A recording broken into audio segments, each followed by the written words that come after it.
Because he's got so many moves in his book, because he can hit all of the hardest moves, he's always going through and hitting, but because they've seen them before, because they know that they're possible. Like I said, he did the move that DK did. He did the move that Nate Weston did.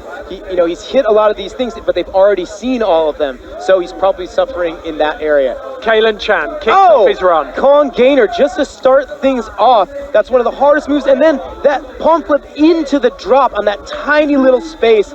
Huge front down. And doing that half rated into a half dive roll. Really smooth, nice big dive roll over the gap. See what he sets up for here. Nice, using that little half circle into that pimp flip off. Nice wall flip on that really low ledge. Penguin slide to Kong down. Now, that looks quite cheeky, but it's actually very technical because he is sliding face first onto a ledge, and there's another one right in front of him. But it looks like he had a ton of fun with that run. There's the little lip there that you've got to catch and create your momentum out of that, isn't there? But look how clean that Kong Gainer was, landing into that tight little spot, that big front flip down. And this move, showing off those really unique skills that no one else does here. And I love that slide into that little flare and that pimp flip out. For me, this really is perpetual motion. There's no minute hesitation after any move. He knows exactly where he's going. Yeah, and I just love his combination of those unique movements with the really technically difficult ones, and the fact that he did a lot of things that nobody expected. You know, anytime you can surprise the judges or the audience, you're going to get more points. At risk of sounding like a principal or a headmaster, he has a sense of purpose. Oh, without a doubt. I'm wondering if that run is going to be enough to beat out Joey Adrian's score, because he had a ton of creativity, he connected it really well, and for life me can't see many places where he stumbled at all in that run. Well, you can see spectators making their way up to the competition zone by donkey, as the judges once again put their heads together. 381, so 8 points ahead of Joey Adrian, but he's ahead nonetheless. Calen Chan has a bit of daylight to work with, while Joey Adrian sits in second place and watches the next four very, very talented. Man, and the thing is that he did exactly what you're supposed to do. In the on-site qualifiers, he stood out in a crowd of stars. In the heats, he pushed it enough, but combined enough to get him through. And here in the finals, he put it all together. Couldn't ask for anything more from the young Ukrainian. Okay, Calen Chan is ready to drop the last man, the only person who can steal Alexander Tidorenko's thunder, and he looks so relaxed. Oh, wow. He is setting up for... Oh!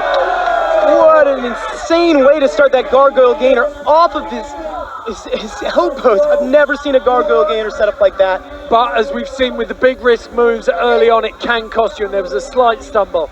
Yeah, he's moving pretty slow right now, but full in, back out.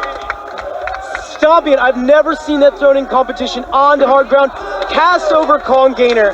Another stumble for Calen Chan. That's definitely going to ding him on those flow points, but really, really high level of difficulty on two moves I've never seen thrown in competition like this before. Finishing it out with a super casual cork just to close out that run. You can see Valtteri just can't even believe what he just saw. There was disbelief written on everyone's faces.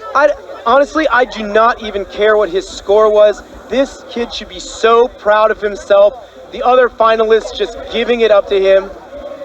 DK with a slight look of dismay as he recognized he may have just been pushed out of that podium spot. If that run was a race car, he had the rev limiter blasted the entire time. Yeah, the only thing about that run is it just had stumbles on so many of the landings, and we've seen how harshly those judges are critiquing them on those landings. But they scoot up full in back out. That's a 360 backflip, and followed by another backflip before he lands it. So it's a double backflip with a full twist on the first one, and then cast over Kong Gainer, a move that won Sickest Trick last year as a part of a run that had so many bold moves thrown into it. Is there a best trick contender in there for you, though? I mean, there's three best trick contenders in that one run. So Calen Chan just blowing out on a couple of those huge tricks. You've got to give it up to him, though. We started off with some very conservative runs where people wanted to play it strategically, and we've built up perfectly as a crescendo to a run that was just on the edge the entire time. Yeah, and you can probably tell just from the tone of our voices, just the energy that was just exploding off of that run. Whether or not he stuck every one of those landings, he definitely did them with a lot of power and control. He is very capable of each one of those moves.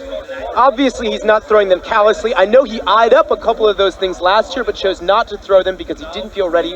Definitely ready this year. Amazing run from Calen Chan. Okay, well, let's see where that score sits him. So 4th place for Calen Chan, 346.